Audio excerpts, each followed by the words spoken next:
السلام علیکم ورحمۃ اللہ وبرکاتہ۔ الحمد للہ رب العالمین والصلاة والسلام علی رسولہ الکریم وعلی آلہ واصحابہ اجمعین، اما بعد فاعوذ باللہ من الشیطان الرجیم، بسم اللہ الرحمن الرحیم۔ یاسین والقرآن الحکیم انک لمن المرسلین علی صراط مستقیم تنزیل العزیز الرحیم۔ میں سب سے پہلے اللہ سبحانہ و تعالیٰ کا شکر بجا لاتا ہوں، بے پایا درود و سلامتی ہو محمد مصطفیٰ صلی اللہ علیہ وسلم پر۔ محترم ناظرین اکرام، آج 23ویں پارے کے بارے میں کچھ معلومات حاصل کرنے کے ہم سعادت حاصل کر رہے ہیں۔ 23ویں پارے کے اندر آپ نے دیکھا کہ سورہ یاسین، اگر آپ کے سامنے مصحف ہے فی الوقت تو آپ غور کریں گے، سورہ یاسین سورہ نمبر 36 کے لگ بھگ دو پیجز سے قریب آپ کو 22ویں پارے میں آپ نے دیکھا تھا۔ اور جب وَمَا لِيَ لَا أَعْبُدُ الَّذِي، جب یہ شروع ہو رہا ہے پارہ 23واں پارہ، تو سورہ یاسین کا ایک بہت بڑا حصہ آپ کو 23ویں پارے میں ملے گا۔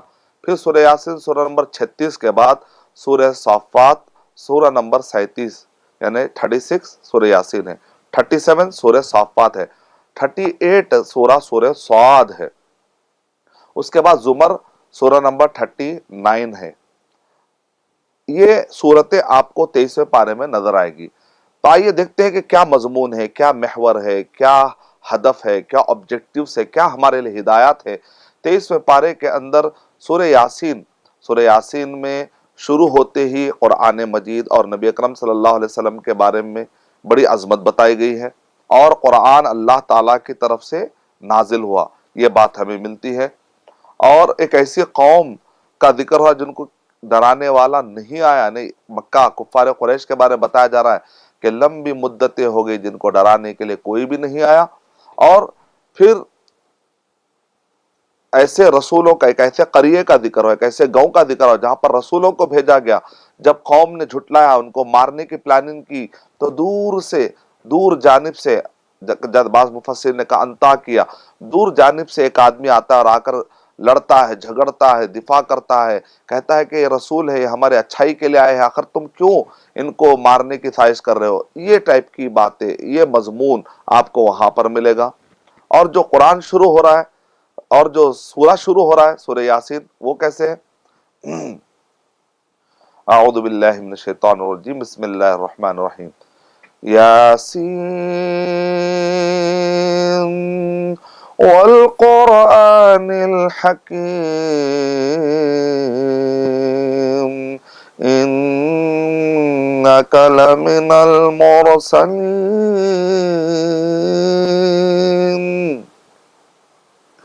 علی صراط مستقیم تنزیل العزیز الرحیم۔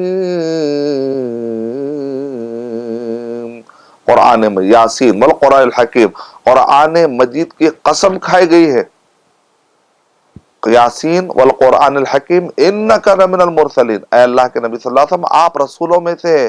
اللہ کے نبی کی رسالت کو ثابت کرنے کے اللہ نے قرآن مجید کی قسم کھائی ہے۔ تو سورہ یاسین کی بڑی فضیلت ہے۔ سورہ یاسین کے بارے میں پوری دنیا کے اندر ہر کوئی اس سورہ کو چاہنے والوں میں سے، سورہ رحمان، سورہ کہف، سورہ یاسین، وہ مشہور سورتوں میں سے ہے جو اکثر عام و خاص سب کو یاد رہتی ہے۔ اور سورہ یاسین کے اندر اللہ سبحانہ و تعالیٰ نے اپنے وحدانیت کے بارے میں بتایا، قرآن مجید کی حقانیت کے بارے میں بتایا، اور خاص طور سے عقلی طور پر اللہ سبحانہ و تعالیٰ کے وجود پر دلیلیں قائم کرتے، کائنات کی نشانیوں کو بڑے پیارے انداز میں قرآن مجید میں بتایا گیا ہے۔ اگر تھوڑی سی بھی ہوش، تھوڑا سا بھی خیال رکھنے والا، تدبر رکھنے والا غور کرے گا تو وہ ایمان لائے گا، اللہ پر ایمان لائے گا۔ اور آخری میں ان لوگوں کے لیے جو عقلی طور پر مرنے کے بعد کی زندگی کا انکار کر دیتے ہو، کہتے ہیں یہ کیسے ممکن ہے، ہاؤ اٹ از پاسبل، کیسی پاسبلٹی ہے کہ ہم مر جائیں گے، جب چورا چورا ہو جائیں گے۔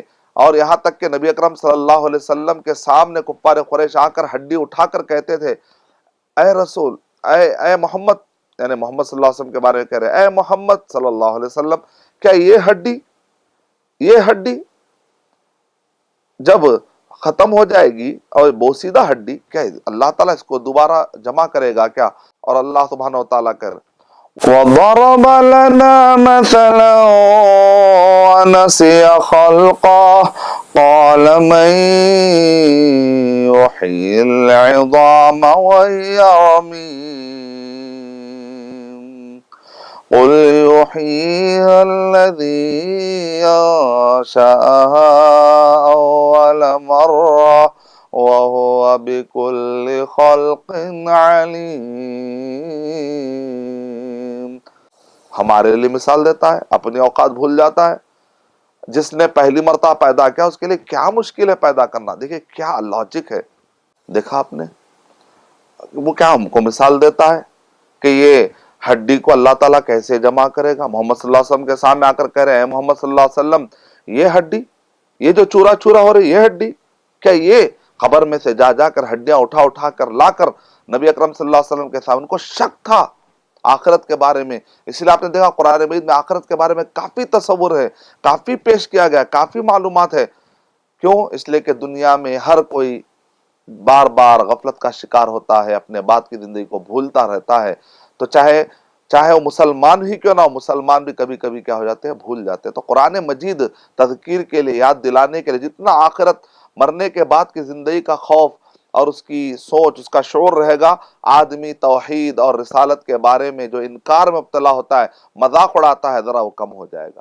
دنیا کے جو گناہ ہے، دنیا کے جو ہٹ درمیاں ہیں اور تکبرانہ چال ہے، ان سب سے وہ آدمی نجات پا جائے گا۔ اس کو مرنے کے بعد کی زندگی کا اگر یہ رہے گا کہ مرنے کے بعد فَمَن يَعْمَلْ مِثْقَالَ ذَرَّةٍ خَيْرًا يَرَهُ وَمَن يَعْمَلْ مِثْقَالَ ذَرَّةٍ شَرًّا يَرَهُ، جیسا کہ سورہ زلزال میں اللہ نے بہت ہی کم مختصر آیت میں اللہ تعالیٰ نے بڑی بڑی باتیں بتا دی۔ الَّذِي جَعَلَ لَكُم مِّنَ الشَّجَرِ الْأَخْضَرِ نَارًا مِّنَ الشَّجَرِ الْأَخْضَرِ نَارًا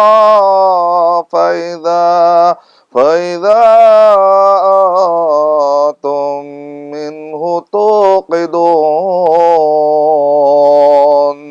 أَوَلَيْسَ الَّذِي خَلَقَ السَّمَاوَاتِ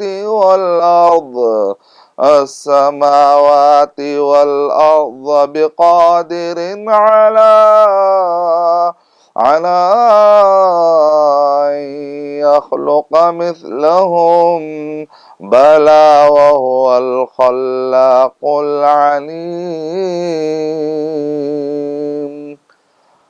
ایک کچا درخت ہوتا ہے، اس کے ٹہنیاں کچے ہوتے، جب سوکھتے تو اس میں سے آگ نکل رہی ہے، بتاؤ تو صحیح، تم اس کو تم آگ لگا کر اور اپنے اپنے کام کیا کرتے ہو اور آگ بھڑکاتے ہو تم، کیا وہ جس نے انسانوں کو وَلَيْسَ الَّذِي خَلَقَ السَّمَاوَاتِ وَالْأَرْضَ جو آسمان اور زمین کو جس نے پیدا کیا، کیا اس کے لیے ممکن نہیں ہے کہ پھر سے پیدا کر دے؟ وہ تو خلاق ہے، وہ تو علیم ہے۔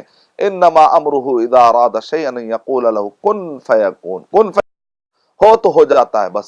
فسبحان الذی بیدہ ملکوت کل شیء والیہ ترجعون، سورہ یاسین کے اندر توحید کے دلائل اور قیامت کے واقع ہونے کے امکانیات اور پاسبلٹی کے دلائل بھرمار کے ساتھ، اور سورہ یاسین کے اندر وَامْتَازُوا الْيَوْمَ أَيُّهَا الْمُجْرِمُونَ، مجرموں کو الگ، مومنوں کو الگ اللہ سبحانہ و تعالیٰ بتا رہے ہیں کہ سزاؤں کا بھی ذکر کر رہے ہیں، قیامت کا منظر ہی بتایا جا رہا ہے۔ سورہ صافات، سورہ نمبر 37، سورہ صافات اور سورہ صاد پڑھنے سے پتا چلتا ہے کہ یہ گویا کہ ایک دوسرے کا کنٹینیوشن ہے۔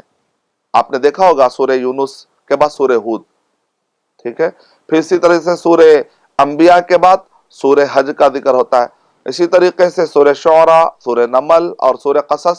ایسا لگتا ہے کہ یہ صورت آپس میں کنٹینیوشن ہے، کیونکہ اس کے اندر جو نبیوں کا ذکر ہوتا ہے، جو نبیوں کا ذکر بچ گیا ہے اس کے بعد والی صورت میں، سورہ صافات میں غور کریے آپ، سورہ صافات میں نوح علیہ السلام کا ہمیں ذکر ملتا ہے، ابراہیم علیہ السلام کا ہمیں ذکر ملتا ہے، یونس علیہ السلام کی زندگی کے بارے میں ہمیں اچھی معلومات مل جاتی ہیں، موسیٰ علیہ السلام، ہارون علیہ السلام۔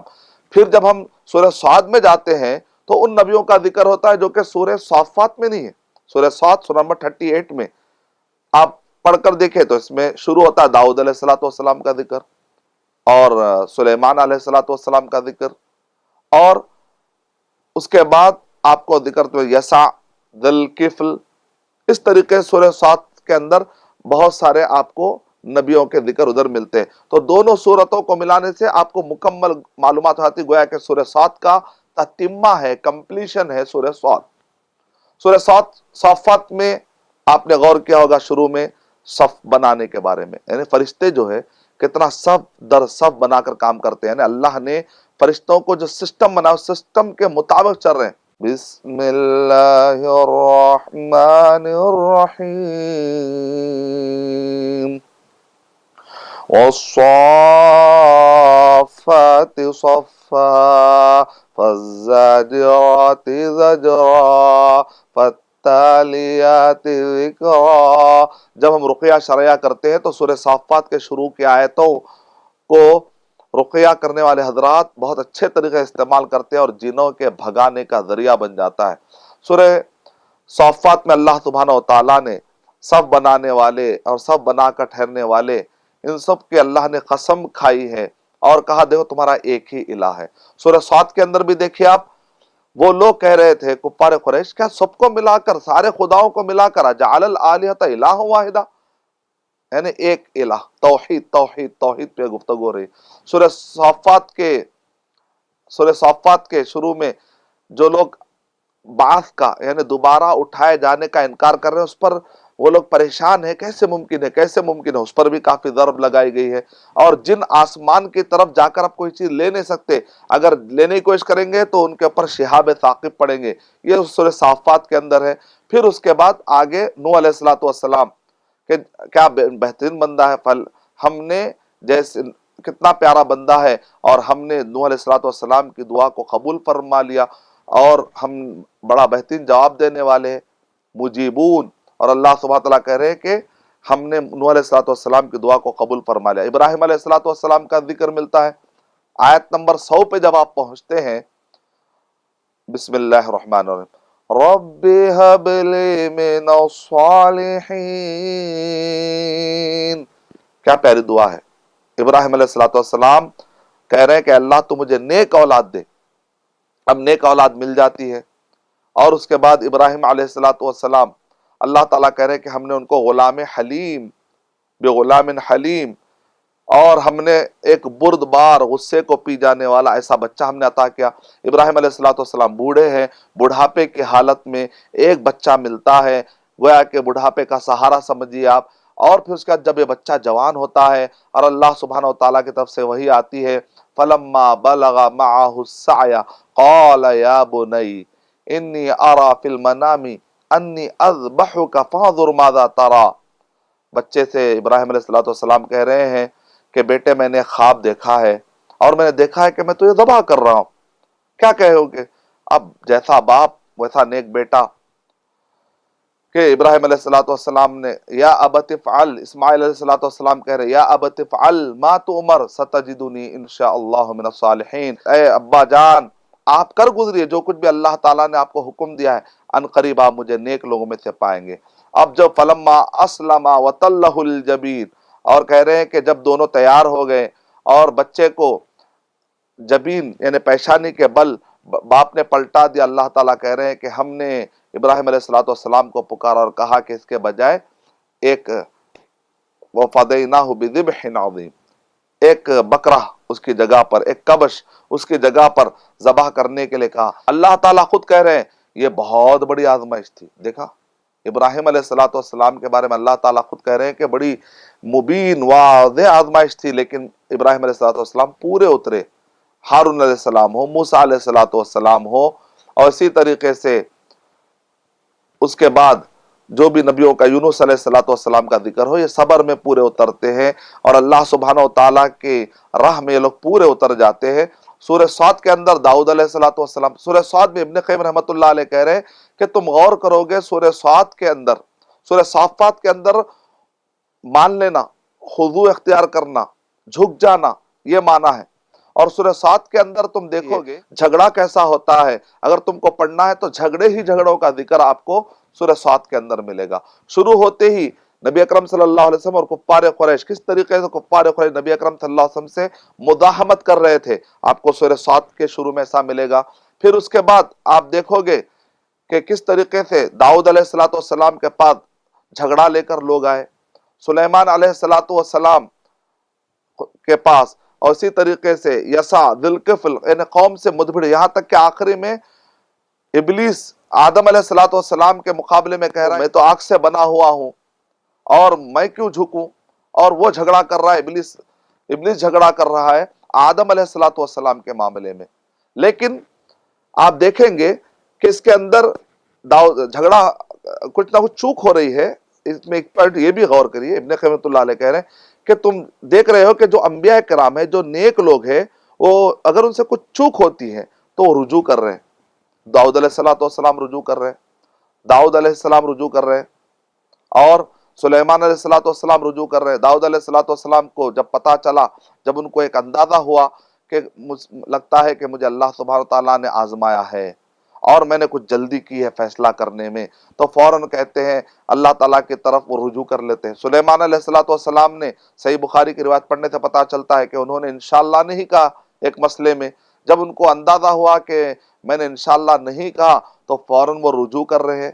تو دیکھا آپ نے رجوع کرنے کا۔ اسی طریقے سے ایوب علیہ السلام کا ذکر ہو رہا ہے کہ وہ اللہ سبحانہ وتعالیٰ کی طرف رجوع کر رہے ہیں، لیکن ابلیس کے بارے بتایا گیا کہ وہ رجوع نہیں کر رہا ہے، وہ اپنے غلطی سے رجوع نہیں کر رہا ہے، وہ اپنے غلطی کو ثابت کرنے کے لیے، جسٹیفیکیشن دینے کے لیے قسم قسم کے تعویلات کر رہا ہے، کہہ رہا ہے کہ میں آگ سے بنا ہوا ہوں، میں کیوں جھکوں۔ دیکھا آپ نے، یعنی اس کا مطلب نکلا کہ غلطی کر کے نہ پچھتانا اور نہ رجوع کرنا ابلیس کی علامت ہے۔ یہ ہے سورہ صاد۔ سورہ زمر کے بارے میں علماء کرام کہتے ہیں کہ سنگل ٹاپک، ون ٹاپک، وہ ہے توحید، اور توحید پر جو لوگ نہیں آتے ان کو قسم قسم سے سورہ زمر کے اندر بتایا جا رہا ہے، ان سے پوچھا جا رہا ہے کفار قریش تم کہتے ہو نا اللہ تعالیٰ ہے، کیا کہتے تھے کفار قریش جانتے ہیں؟ صحیح مسلم کی روایت پڑھنے سے پتا چلتا ہے لبیک اللہم لبیک لبیک لا شریک لک لبیک الا شریکا واحدا تملکہ وما ملک، اے اللہ یقیناً تو ہمارا خدا ہے، تو ہی ہمارا خدا ہے، حاضر ہے حاضر ہے، ہاں تو ہمارا خدا ہے، لیکن ایک چھوٹا خدا ہے، اور وہ چھوٹے خدا کا مالک بھی تو ہے، لیکن ایک چھوٹا خدا ہے۔ یہی تو اصل شرک ہے۔ ان سے پوچھا گیا کہ آخر چھوٹے خداؤں کی ضرورت کیا ہے، تو وہ کہتے تھے ما نعبدهم الا ليقربونا الى الله زلفا، ہم اس لیے ان کی عبادت کر رہے ہیں تاکہ ہماری عبادتیں اللہ تک پہنچا دیں۔ نعوذ باللہ، کیا اللہ تعالیٰ سمیع نہیں ہے؟ کیا اللہ تعالیٰ بصیر نہیں ہے؟ یہ مسئلہ۔ اور آگے شرک پر اللہ سبحانہ و تعالیٰ عقلی طور پر رد کرتے ہوئے کہہ رہے ہیں ضرب اللہ مثلا رجلا فیہ شرکاء متشاکسون ورجلا سلما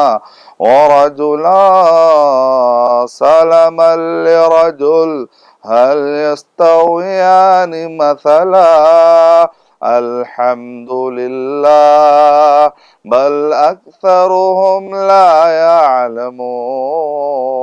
پیاری مثال دے کر سمجھا رہے اللہ تعالیٰ۔ اللہ نے مثال دی کہ ایک آدمی ہے اور اس کے دو آقا ہے، کبھی وہ آقا بلاتا ہے کبھی وہ آقا بلاتا ہے، اور وہ ایک آدمی وہ ہے جس کا ایک آقا ہے۔ تو اللہ سبحانہ تعالیٰ کہہ رہے بتاؤ تو صحیح کہ کس کو مینٹل پیس رہے گا، کس کو پیس رہے گا، امن رہے گا؟ ظاہر بات ہے جس کا ایک آقا ہو۔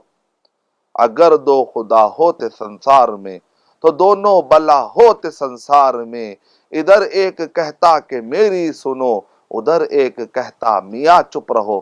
یعنی کائنات میں کیا ہوتا؟ فساد ہو جاتا اگر دو خدا ہوتے۔ لوگ کہتے ہیں بھائی انر پیس انر پیس۔ آج کے دور میں بہت سارے نان مسلم کو دیکھا گیا، ان سے پوچھا جاتا کہ آپ یہ کام کیوں کر رہے گا، کیوں کر رہے، تو وہ لوگ کہتے ہیں کہ انر پیس۔ انر پیس کب آئے گا؟ جب ایک خدا، توحید سے انر پیس آئے گا، داخلی امن۔ کائنات کا امن بھی کس سے آتا ہے؟ توحید سے آتا ہے۔ لو کان فیہما آلہۃ الا اللہ لفسدتا، اگر کائنات میں اگر دو خدا ہوتے تو کائنات میں جو نظم دیکھ رہے درہم برہم ہو جاتا۔ تو ایکسٹرنل پیس ہو چاہے انٹرنل پیس ہو، دونوں کے لیے توحید ضروری ہے۔ اگر بندہ توحید کو مانے گا، آخرت کو مانے گا، اور محمد صلی اللہ علیہ وسلم کی رسالت کو مانے گا، تب جا کے ہر جگہ امن آئے گا۔ کیوں؟ اس لیے کہ اللہ تعالیٰ دیکھ رہے ہیں، اللہ تعالیٰ دیکھ رہے ہیں۔ یہ کانشیسنس کو دہشت گردی سے، یہ کانشیس کو ظلم سے روکے گا۔ جب بھی کوئی چغل خوری کرنا چاہ رہے گا، کسی کے بارے میں کچھ پلاننگ کرے گا، اس کے دماغ میں رہے گا اللہ دیکھ رہا ہے، اللہ دیکھ رہا ہے، تو اس کی یہ پلاننگ، اس کی یہ سازشیں، اس کی یہ گالی دینا، اس کا یہ برا گمان رکھنے میں کنٹرول آئے گا۔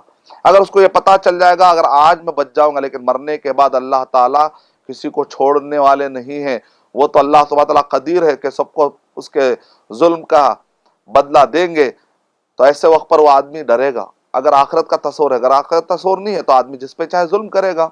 محمد صلی اللہ علیہ وسلم کا طریقے پر چلے گا تو محمد صلی اللہ علیہ وسلم سب سے بہترین راستہ بتانے والے، سب سے بہترین راستہ بتا۔ اس سورے کے اندر شرک پر کافی ضرب لگائی گئی ہے، علم پر ابھارا گیا ہے اس صورت کے اندر، اور اسی طریقے سے عبادات پر ابھارا گیا ہے، لیکن توحید کے ساتھ ساتھ۔ آیت نمبر 65 میں، سورہ زمر کے آیت نمبر 65 میں انشاءاللہ ہم اگلے پارے میں پھر یہ سورہ جو کنٹینیو ہونے والا ہے، سورہ زمر کے چند آیات کے بعد اس کا بہت بڑا حصہ آپ کو اس کے بعد والے 24ویں پارے میں اس کا کنٹینیشن ہو رہا ہے، تو وہاں پر آپ پائیں گے لَإِنْ أَشْرَكْتَ لَيَحْبَطَنَّ عَمَلُكَ وَلَتَكُونَنَّ مِنَ الْخَاسِرِينَ۔ اے اللہ کے نبی صلی اللہ علیہ وسلم، اگر آپ بھی شرک کریں گے تو آپ کے اعمال بھی حقارت کر دیے جائیں گے اور آپ نقصان اٹھانے والوں میں سے ہو جائیں گے۔ اس کا مطلب آپ نے دیکھا سورہ زمر کے اندر شرک پر کافی ضرب لگائی گئی ہے اور توحید پر کافی ابھارا گیا ہے۔ میں اللہ تعالیٰ سے دعا کرتا ہوں کہ اللہ سبحانہ وتعالیٰ مجھے اور آپ سب کو 23ویں پارے کے جو قیامت کے نشانیوں کے بارے میں، اور اسی طریقے سے کائنات کی وہ نشانیاں جس کے ذریعے سے وحدانیت کا ثبوت ملتا ہے، اور اسی طریقے سے وہ لاجک، وہ عقلیات جس کے ذریعے سے بعد الموت، مرنے کے بعد دوبارہ زندگی کو جو اثبات کیا گیا ہے، علم پر ابھارا گیا ہے، توحید پر ابھارا گیا ہے، شرک سے روکا گیا ہے، ان سب چیزوں پر تدبر کرتے ہوئے قرآن مجید کو پڑھنے کی توفیق عطا فرمائے۔ آمین وآخر دعوانا الحمدللہ رب العالمین۔ السلام علیکم ورحمۃ اللہ وبرکاتہ۔